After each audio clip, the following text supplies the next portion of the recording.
दर्शकों, जनता दल यूनाइटेड में आरसीपी सिंह के वापसी को लेकर बिहार की राजनीति में चर्चा है और खासतौर पे जेडीयू में चर्चा है कि क्या आरसीपी सिंह जनता दल यूनाइटेड में फिर से वापसी करेंगे। देखिए, एक समय था जब जनता दल यूनाइटेड मतलब नीतीश के बाद अगर किसी को कहा जाता था तो वो आरसीपी सिंह थे। आरसीपी सिंह के पास हर बड़े नेता पहुंचते थे और वहीं से हर जो फैसले होते थे पार्टी के अंदर का वो गुजरता था। नीतीश कुमार की हरी झंडी के बाद आरसीपी सिंह ही मजबूत कड़ी थी, लेकिन बाद में कुछ ऐसी परिस्थितियां बनी, ऐसी तलखियां नीतीश और आरसीपी सिंह के बनी कि वो अब फिलहाल अलग हो गए। आरसीपी सिंह ने खुद को अलग किया जेडीयू से और प्रशांत किशोर के पास भी गए, लेकिन वहां पर भी बहुत ज्यादा उनको वो वैल्यू नहीं मिली जो मिलनी चाहिए थे। अब वापसी क्यों कर रहे हैं? अगर वापसी करेंगे भी तो क्या उनके वापसी पर बाकी अन्य जो नेता हैं, बड़े नेता जैसे ललन सिंह हो गए, संजय झा हो गए और भी कई नेता हैं, क्या वो तैयार होंगे?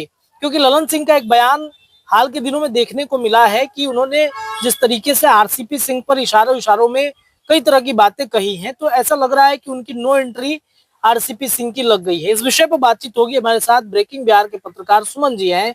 सुमन जी, क्या लग रहा है? आरसीपी सिंह मतलब दरवाजा खुला था जेडीयू का, लेकिन ललन सिंह ने कुंडी लगा दिया। ऐसा लग रहा है क्या कि ललन सिंह नहीं चाहते आरसीपी आए? सबसे पहले तो सभी लोगों को नमस्कार।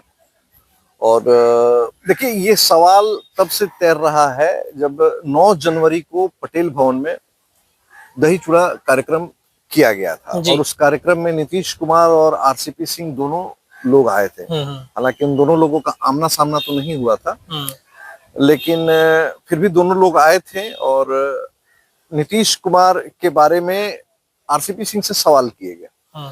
आरसीपी सिंह ने कहा कि वो हमारे अभिभावक की तरह। देखिए, आरसीपी सिंह को समझने के लिए थोड़ा सा हम लोगों को पहले जाना पड़ेगा। आपने बिल्कुल सही कहा कि जदयू में अगर नीतीश कुमार के बाद किसी का नाम लिया जाता तो आरसीपी सिंह का। देखिए, आरसीपी सिंह कब मजबूत हुए थे? आपको याद होगा कि एक बार ललन सिंह भी जदयू छोड़ चुके हैं। हालांकि बहुत ज्यादा समय नहीं छोड़ा था उन्होंने, लेकिन कुछ समय के लिए उन्होंने छोड़ा था और उस बीच में आरसीपी सिंह और बाकी लोग जो है उस दल में काफी ज्यादा मजबूत हो गए। हालांकि आरसीपी सिंह रेल विभाग में थे, रेल मंत्री रहते हुए नीतीश कुमार से परिचय हुआ था और उसके बाद से जैसा कि हमने बताया कि ललन सिंह पार्टी छोड़ते हैं, फिर कुछ दिन बाद पार्टी में उनकी वापसी होती है। आपको और बीच में एक घटनाक्रम के बारे में बताते हैं कि आरसीपी सिंह जब बेचैन हो गए, जब उनको बहुत ताकत मिल गई थी जदयू में, जब प्रशांत किशोर जदयू में आए थे तो आरसीपी सिंह कहते थे कि अरे भाई, सारा जमघट जो है छोटे बड़े नेताओं का जमावड़ा जो है प्रशांत किशोर के आवाज पर लगना शुरू हो गया था। 2015 की महागठबंधन की वो ऐतिहासिक जीत को याद करिए। जी। उसके बाद में आरसीपी सिंह की बेचैनी बढ़ गई, लेकिन कुछ दिनों बाद ही प्रशांत किशोर का और नीतीश कुमार के बीच में खटास हुआ। नीतीश कुमार को प्रशांत किशोर ने छोड़ दिया और आरसीपी सिंह ने राहत की सांस ली और फिर आरसीपी सिंह का दरबार उसी प्रकार से लगना शुरू हो गया। अब रहा सवाल कि ललन सिंह नहीं चाहते हैं। आप एक बात बताइए, आप इतना पुराना समय से सारी चीजों को देख रहे हैं, एक मयान में 2 तलवार रहता है? नहीं रहता है। तो देखिए, नीतीश कुमार के इर्द गिर्द के जो लोग भी हैं, कई लोग उनको भूजा पार्टी कहता है, कई लोग कुछ और कहता है, उन सभी के बीच में ये होड़ सी मची हुई रहती है कि नीतीश कुमार का सबसे करीबी कौन, जो भी सत्ता में शीर्ष पर रहता है, कौन जेडीयू संभालेगा? जदयू कौन संभालेगा वो तो बात की बात है। अभी उनके नजदीक कौन रहेगा? अच्छा, नजदीक क्यों रहता है लोग? ज्यादा से ज्यादा लाभ प्राप्त करने के लिए। आप एक और चीज ध्यान दीजिए, अभी 2025 बिहार विधानसभा चुनाव संपन्न हुआ है। इसी तरीके से एक और नेता पर जो है वीटो लगा था। नेता का नाम था अरुण कुमार। मगध की राजनीति करते हैं, पूर्व सांसद रह चुके हैं 2 बार।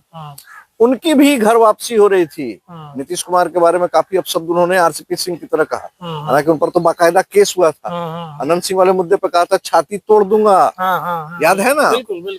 तो उस अरुण कुमार को वापस आना था, आने की तिथि सब मुकर्रर थी, पत्रकारों को बुला लिया गया था, लेकिन इसके बावजूद उस दिन बिहार बंद भाजपा ने किया था। आपको याद होगा कि मोदी जी की मां को जो गाली पड़ी थी, उस दिन इन लोगों ने उनका प्रोग्राम पोस्टपोन किया। क्यों? ललन सिंह नाराज हो गए। लेकिन जैसे ही मगध में राष्ट्रीय जनता दल ने जगदीश शर्मा के पुत्र को जहानाबाद से टिकट दिया और ऐसा समझ में आने लगा एनडीए को और खासकर जदयू को कि मगध की राजनीति जो तेजस्वी ए टू जेड कर रहे हैं, तो भूमिहार कहीं आरजेडी की तरफ मत शिफ्ट हो जाए जी। तो मजबूरन अरुण कुमार को लाना पड़ा। वापस फिर लाना पड़ा। ललन सिंह भी उस कार्यक्रम में थे। बिल्कुल बिल्कुल। अब रहा सवाल कि आरसीपी सिंह पर 9 साल में 58 प्लॉट खरीदने का आरोप लगा। ये आरोप लगाया किसने? जदयू के लोगों ने। तो कल आपने इन पर प्लॉट खरीदने का आरोप लगाया। हालांकि नेताओं के लिए आरोप प्रत्यारोप को बहुत बड़ी बात नहीं होती है, आम बात हो जाती है। तो जब तक आप साथ में हैं तब तक आप दूध के धुले हैं, और साथ नहीं है तो फिर आप में मतलब छेद ही छेद। तो अब रहा सवाल कि प्रशांत किशोर के साथ जाकर आरसीपी सिंह ने अपनी पुत्री को टिकट भी दिलवाया अस्थाना से, आपको याद होगा। लेकिन आरसीपी सिंह को भी महसूस हो रहा होगा कि उनकी व्यक्तिगत छवि जो है, जो आरसीपी सिंह दरबार लगाते थे, सैकड़ों लोग आके इंतजार करते थे, वही आरसीपी सिंह जब जनसुराज में गए तो उनको लोगों का इंतजार करना पड़ता था। देखिए, नीतीश कुमार के स्वजातीय हैं आरसीपी सिंह, इस बात को समझिए। नालंदा उनका घर है। लव कुश की राजनीति शुरुआत की थी नीतीश कुमार ने, हालांकि आज तो सारे समाज के लोग उनके साथ हैं। तो कहीं ना कहीं आरसीपी सिंह चाहेंगे और उनके समाज के लोग चाहेंगे कि आरसीपी सिंह की जदयू में वापसी हो। और जो उनके समाज के लोग हैं, जो आरसीपी सिंह और नीतीश कुमार के समाज के लोग हैं, जो लोग डायरेक्ट नीतीश कुमार से नहीं मिल पा रहे हैं, उनके पास में एक सेतु के तौर पर आरसीपी सिंह कार्य करेगा। ये भी तो हो सकता है कि जो लौकुश समीकरण है, ये कहा जा रहा है कि नीतीश के बाद कौन लौकुश समीकरण का असली चेहरा होगा। हो सकता है आरसीपी सिंह को बुला करके ये भी दर्शाने की कोशिश की जा रही हो, आरसीपी के बाद नीतीश कुमार के बेटे निशांत भी आ जाएंगे, दोनों साथ में रह के जदयू को संभालेंगे। निशांत भी यात्रा पर निकले हुए हैं, हमने देखा तस्वीर, निशांत खूब घूम रहे हैं। तो ये भी तो एक स्ट्रेटजी हो सकती है।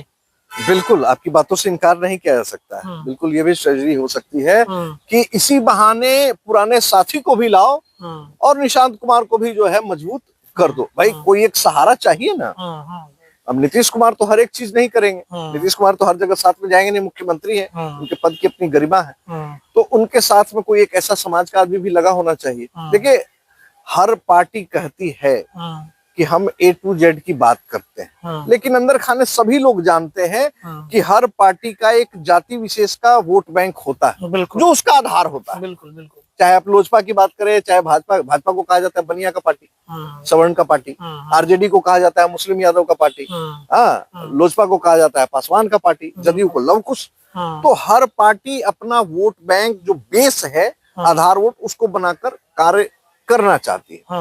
अब देखने का सवाल ये है कि क्या ललन सिंह उसी तरीके से रोकना चाहेंगे अरुण कुमार को? तो अरुण कुमार को नहीं रोक पाए, क्योंकि अरुण कुमार के साथ में एक वोट बैंक था। आरसीपी सिंह के साथ में एक समस्या क्या है कि उनका अपना कोई एक वोट बैंक नहीं, उनका अपना कोई आधार नहीं है, क्योंकि ब्यूरोक्रेट थे, सरकारी नौकरी में थे, तो उन्होंने उस तरीके से कभी चुनाव नहीं लड़ा, हमेशा मनोनीत पदों पर ही गए। एक सवाल मेरा ये है कि क्या ललन सिंह भी नहीं चाहते हैं, क्या नीतीश भी नहीं चाहते हैं कि आरसीपी आए? अच्छा, एक बात हमको बताइए, पूरे बिहार में कितना ऐसा पत्रकार है जो कह सके कि नीतीश कुमार के मन की बात वो समझ गया? ये बात सही है। देखिए, हम अगर यहाँ बोलते हैं अपने दर्शकों के सामने कि हम समझ रहे हैं कि नीतीश कुमार क्या करेंगे, तो देखिए कहीं ना कहीं हम गलत हो जाएंगे। नीतीश कुमार को समझना इतना आसान नहीं है, नीतीश कुमार के मन की बात को बाहर निकलना इतना आसान नहीं है, उनसे कुछ उगलवाना आसान नहीं है, जल्दी बोलते नहीं है। वो जो कुछ करते हैं वो बुलवाते हैं लोगों से। तो अभी तक अगर उनके पार्टी के लोग खुले तौर से नहीं बोल रहे हैं, तो मान के चलिए कि नीतीश कुमार अभी बुलवा नहीं रहे।